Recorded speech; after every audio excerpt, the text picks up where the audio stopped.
Hey, how's it going everyone? In this video I'm going to be reviewing the Dita Prelude and the Mezze Alba.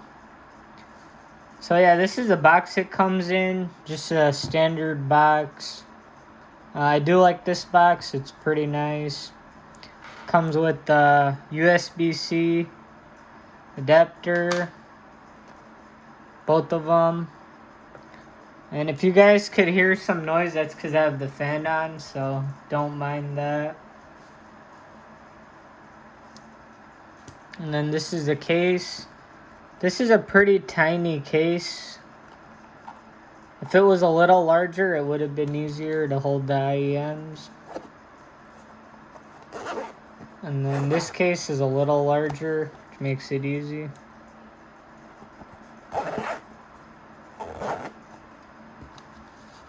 So yeah, without further ado, let's talk about the build, cable, and fit. So, cable on the Alba is pretty average. Tingles up a little bit.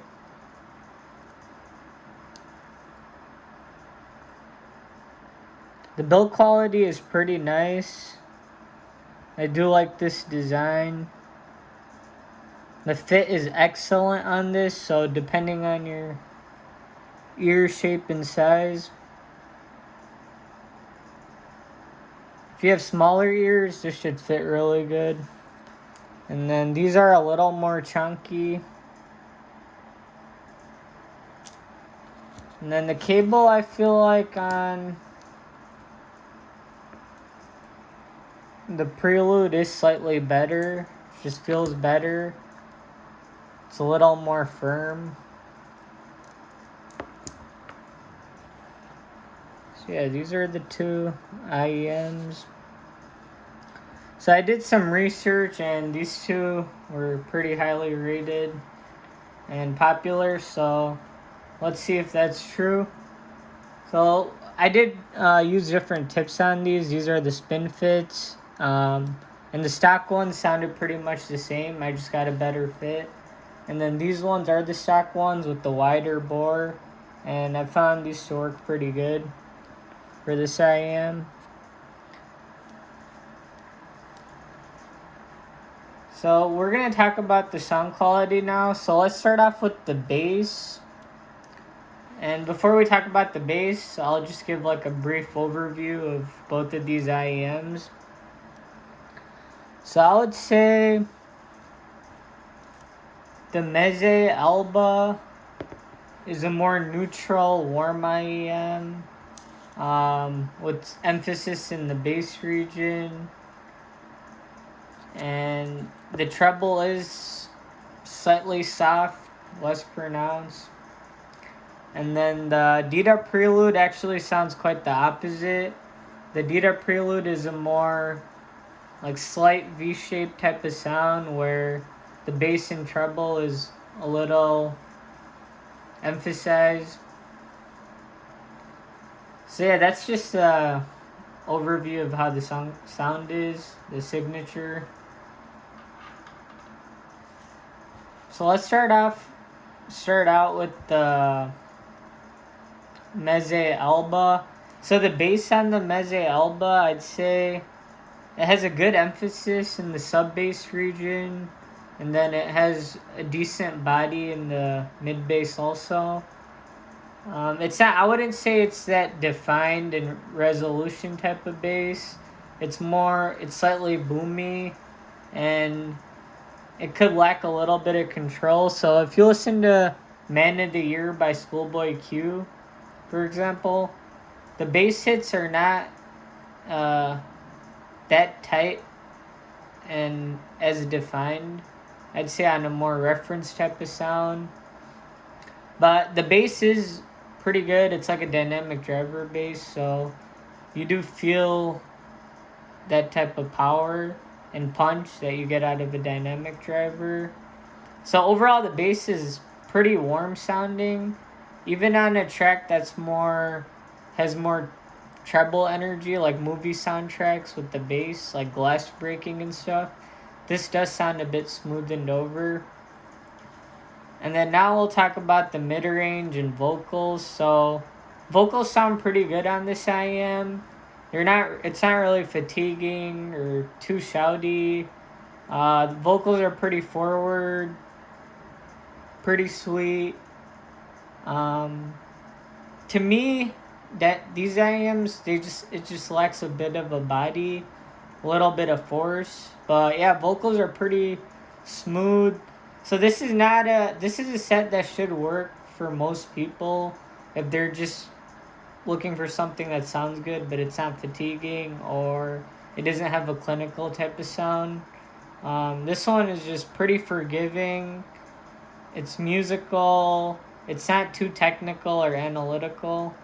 So if you just want an easygoing IEM for long listening sessions, this is good. So yeah, male and female vocals, I'd say this IEM doesn't favor either.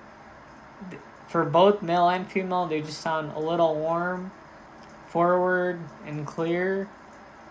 And since we're gonna talk about the treble now, so because like the way the mid range is, it's not very forward to the point where there's a big amount of body, and it is slightly warmer. So the highs on this IEM are also kind of smooth. Let's say you listen to Ariana Grande, like Warm, or Breathe In, or Good Night and Go. This IEM in the treble, it doesn't have the sharp texture in her voice that you would normally hear out of a more like referencey set. Her voice is definitely more smoothened out. Listening at 78 dBs or even turning up the volume. But that's just how this IEM is tuned. So yeah, I would say it doesn't really favor any frequency. I would say though, it does favor the treble the least. So the bass and the mids are more the star of the show, I guess. The treble definitely takes a back seat. And I wouldn't say it's rolled off, or maybe it's slightly rolled off actually in the highest registers. So yeah, overall I'd say it's a decent IEM. The details are about average, 7 out of 10. The imaging and soundstage are also about a 7 out of 10. It's just average to me. But yeah, I mean, these only cost $150, I think. So I'd say it is acceptable for that price point. I wouldn't say this is like my cup of tea, but I could see a lot of people enjoying these for what they are. How they're just a laid back, easygoing IEM. And now let's talk about the Dita Prelude. So this is a very interesting IEM. It sounds, I would say, pretty much completely different than the Alba. So I would say, starting with the bass again, listening to Schoolboy Q, Man of the Year, I'm just hearing all the bass stumps with more definition. It's not as boomy, it's more tighter and focused. It's a little cleaner. It's more well separated from the rest of the mix. So I'd say the bass is really, really good on these. It just extends all the way.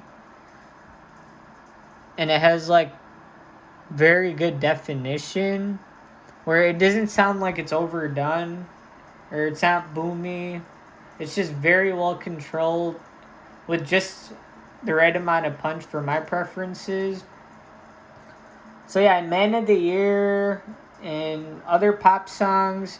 So remember when I said the bass on the Alba is slightly warm on certain tracks? This IEM will give you a different presentation. Everything has more shimmer to it, like glass breaking, for example, or explosions. It's not going to sound as warm. The bass is going to be a little more clear, have more definition, sound a little bit more realistic. So yeah, I do really like the bass presentation on these. It just does an excellent job. And I couldn't really ask for much more in the bass. So yeah, the way this IEM's tuned, again, it's slightly V-shaped, mild, but I wouldn't call it completely V-shaped. And with that being said, let's talk about the mid-range now. So I'd say the vocals on here definitely have a colder, analytical type of tone. It's not going to be that warm. It's going to be forward with an edge. And voices, I would say, sound slightly thin on these.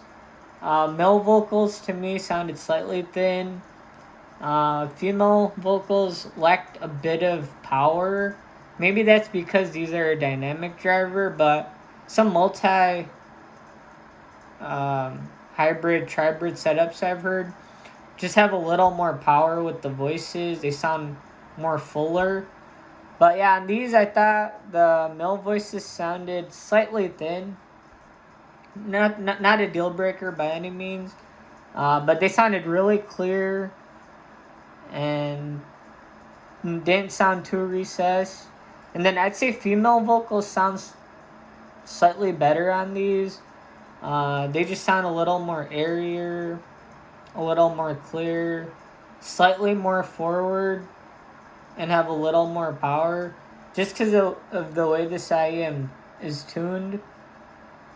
So yeah, amazing for vocals, amazing for instruments, guitars, pianos. Everything has this level of clarity that the Alba kind of smoothens out when you're listening to an orchestra or live recordings or multi-track recordings where there's a lot of instruments and everything.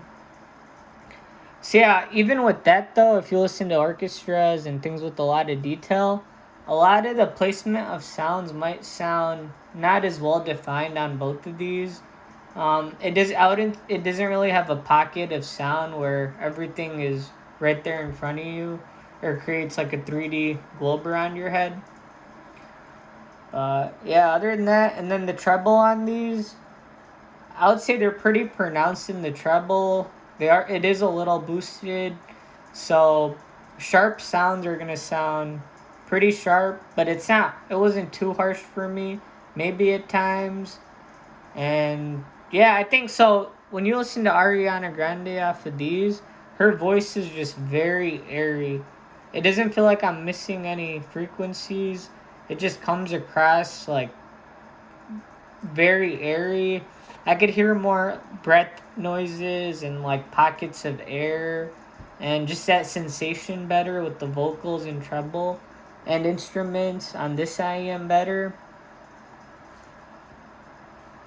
So yeah, overall, I actually like the Prelude a little more because it's more to my liking. It has slightly better resolution, clarity, tighter bass. So if I gave these a 7 out of 10, I would give the Prelude a 7.5 out of 10. I think that's pretty fair. So yeah, overall, both of these are pretty decent. I will leave a link in the description for where you guys could check these out. If you want to check them out, go for it. It doesn't affect me. But yeah, they have really good customer service and everything. So I got these off of Bloom Audio. So yeah, if you guys have specific questions or anything, just comment down below and I'll check it out. And have a good one, guys.